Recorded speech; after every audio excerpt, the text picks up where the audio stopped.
Have you ever been in a meeting where someone who usually has a lot to say stays unusually quiet? Maybe you thought they didn't care or disagreed with what was being said. Or maybe a partner seemed distant, leading you to believe they were upset with you. It's incredibly common to jump to conclusions about why people behave the way they do. But what if there's more to the story than meets the eye? This tendency to judge others based on incomplete information is known as attribution bias. Attribution bias happens when we assume someone's behavior reflects who they are rather than what they're dealing with. It's judging a book by its cover, a quick assessment based on limited information, potentially missing a much richer and complex story. This bias is so prevalent that social psychologist Lee Ross referred to it as the fundamental attribution error. So, how does this play out in everyday life? At work, if a colleague is unusually quiet during a brainstorming session, it's easy to assume disinterest or a lack of good ideas. However, they might be grappling with a personal crisis or simply exhausted after a sleepless night. In relationships, if your partner seems distant, it's tempting to believe they're angry with you. But perhaps they're stressed out about a work deadline or maybe preoccupied with a family issue. This bias also affects how we view ourselves. If you struggle with a new skill, it's easy to assume personal inadequacy. But maybe the learning resources were poor, or maybe you simply lack sufficient practice time.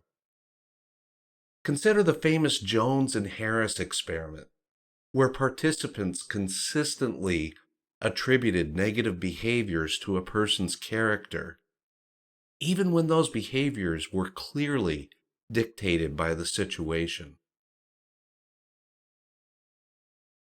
So, why do we consistently fall into these inaccurate attributions?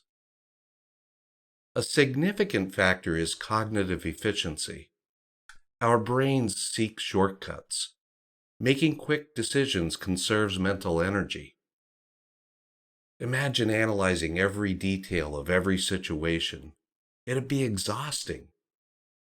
These shortcuts, while often helpful, can also lead to oversimplified judgments. There's also a historical basis. Our ancestors needed to rapidly assess threats for survival. Was that rustling in the bushes a predator, or was it just the wind? A quick judgment could mean the difference between life and death. Though we no longer face those immediate dangers, that ingrained instinct for rapid assessment continues to shape how we interpret behavior. So, how can we mitigate the impact of attribution bias? It's not about stopping it cold, but about increased awareness and challenging initial assumptions. Perspective taking is powerful. Actively consider what another person might be experiencing. What circumstances might be influencing their behavior? What pressures are they under? Contextual awareness is also important. Before drawing conclusions, examine the broader context. What's happening in their life?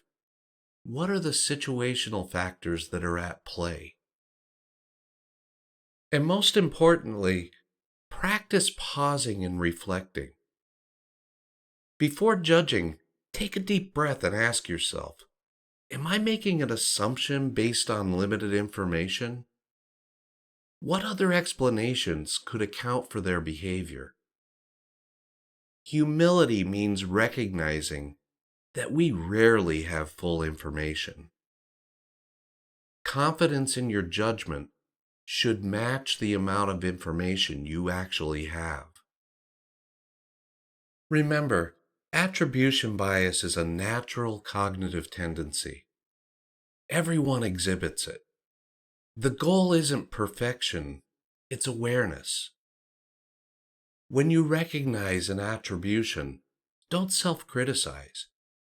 Instead, view it as an opportunity for learning and growth. By challenging assumptions and exploring alternative explanations, you can build stronger relationships, improve your communication, and have a better understanding of the world. Understanding this bias isn't just about recognizing a cognitive quirk. It's about actively navigating our relationships in a healthy way. Thanks for taking some time to join me here today. If these thoughts connect and you find them useful, you'll find more very much like this at Quiet Frontier. It's where I share reflections on mind, meaning, purpose, and connection. There's a link in the description. Thanks again for watching. Take good care. There's not much difference day to day. No time to stop and pray to my God. Won't you grant me some relief? Obligations and ordeals. My heart, it barely feels. My soul go dry like a wind-blown autumn leaf.